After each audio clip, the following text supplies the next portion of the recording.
Hi friends, అందరూ బాగున్నారా? మేము బాగున్నాం. మీరందరూ కూడా బాగుండాలని మనస్ఫూర్తిగా కోరుకుంటున్నా. Welcome to my Faizunnisa vlogs. ఈరోజైతే కంటిన్యూ చేసేద్దాం వ్లాగ్. అయితే పొద్దున్నే నేను కొంచెం బ్రష్ చేసేసుకొని ఇల్లు వాకిలి ఊడ్చుకొని అట్ల పిండి ఉంది, దోశ పిండి ఉందండి. దోశ పిండి తీసి బయట పెట్టేసి టీ పెట్టాను. టీ పెట్టి టీ తాగేసాము.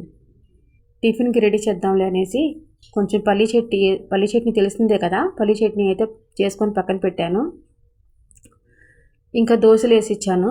పిండి మరీ అంత ఎక్కువేమీ లేదండి. పిండి ఎక్కువేం లేదు, కొంచెమే ఉంది. అందుకని అంతవరకు వేసేసాను. ఇంకా దోశలు అయితే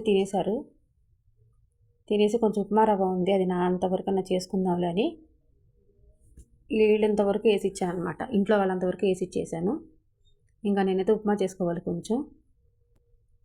ఇంకా అక్కడ అటే పక్కన మాకు బజార్లో సెంటర్లో ఆకుకూర వెళ్తుంటే ఆకుకూర పిలిస్తే ఆమె ముదురుగా ఉన్న కూర చూపిస్తుంది. ఆకుకూర అయితే చాలా ముదురుగా ఉంది. లేదమ్మా, వండితే బాగానే ఉంటుంది అంటుంది ఆంటీ. అయితే సరేలే, ఇంకా ఏమోలే, ఈసారి రేపు తీసుకొచ్చినప్పుడు లేత తీసుకురా ఆంటీ అని చెప్పాను. సరేలే అమ్మ, అయితే మంచిది తీసుకొస్తాను అని చెప్పింది ఆమె. ఆకుకూర తీసుకొస్తే ఆకుకూర పప్పు చేద్దామని అనుకున్నాను. కానీ ఆమె దగ్గర ఏమో ఆకుకూర బాగోలేదు. అయితే ఇంకా ముద్దపప్పు చేస్తున్నాను. ఇక్కడ పప్పు కడిగేసుకొని పక్కన కుక్కర్లో పెట్టేసుకున్నాను. కుక్కర్లో కొంచెం ఉప్పు, పసుపు, కారం వేసి ముద్దపప్పుకి అయితే పెడుతున్నాను. ఇంకైతే ముద్దపప్పు విజిల్ వచ్చేసింది. ఒక పక్కనైతే అన్నం పెట్టేశాను ఫ్రెండ్స్. అయితే ఇంకా దానికి తాలింపు అయితే చేసుకుంటున్నాను. తాలింపు కోసం కొంచెం జీలకర్ర, ఆవాలు, ఎండుమిరపకాయలు, కొంచెం కరివేపాకు తీసుకున్నాను. మీకు ఇష్టమైతే వెల్లుల్లి కూడా వేసుకోండి, బాగుంటుంది. నేనైతే వెల్లుల్లి వేయలేదు ఇక్కడ. వెల్లుల్లి అయితే ఫ్లేవర్ బాగానే ఉంటుంది, చాలా బాగుంటుంది, వేసుకోండి. అయితే ముద్దపప్పు అయితే నేను ఇక్కడ తాలింపు అయితే పెట్టేసుకున్నాను. ఇంకా తాలింపు పెట్టేసిన తర్వాత పప్పు తాలింపు పెట్టేసుకొని ఆ తర్వాత భోజనాలు పెట్టేసి పిల్లలకి కాసేపు రెస్ట్ తీసుకున్నాను ఫ్రెండ్స్. రెస్ట్ తీసుకున్న తర్వాత ఇంకా సాయంత్రం అయింది. బట్టలన్నీ ఆరిపోయి ఉన్నాయి. ఎండ బాగానే వస్తుంది కదా. ఇంకా బట్టలన్నీ తీసుకొచ్చేసి కుర్చీలో వేసాను. తర్వాత కొంచెం ఇల్లు ఊడ్చుకొస్తున్నాను. ఇల్లు ఊడ్చిన తర్వాత బట్టలు మడతేద్దాంలే అని ఇల్లు అంతా ఊడ్చుకొచ్చాను. 2 గదులు 3 గదులు ఉన్నాయి ఫ్రెండ్స్. అవి ఊడ్చేసిన తర్వాత సర్దుకొచ్చాను. ఎక్కడ ఉంటే సర్దేశాను, మొత్తం అంతా క్లీన్ చేసేసాను.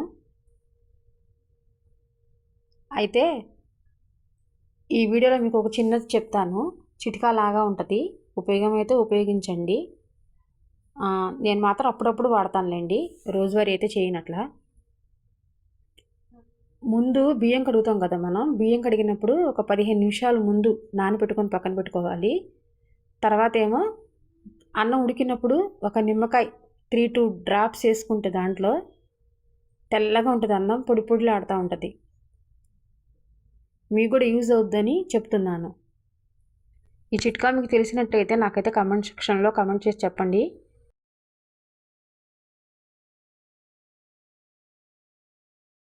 అయితే ఈ వీడియో నచ్చిందని అనుకుంటున్నాను మీ అందరికి కూడా. ఈ వీడియో మీ అందరికి నచ్చినట్లయితే లైక్ చేయండి, షేర్ చేయండి, సబ్స్క్రైబ్ చేయండి. మీరు ఇచ్చే లైక్, సబ్స్క్రైబ్ మాకెంతో విలువైంది ఫ్రెండ్స్. ఫుల్ బ్లాగ్ పెడుతున్నాం కదా, చూస్తూ ఉండండి.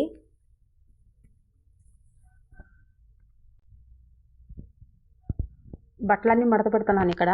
మళ్ళీ టీ పెడతాంలే అనేసి సాయంత్రం అయిందిగా, కొంచెం టీ తాగి ఇంకా ఈ బట్టలన్నీ మడత పెట్టేసుకుంటాను. ఈరోజు వీడియో మీకు ఎలా అనిపించిందో నాకైతే కామెంట్ బాక్స్లో తప్పకుండా కామెంట్ చేసి చెప్పండి ఫ్రెండ్స్. Bye friends, bye.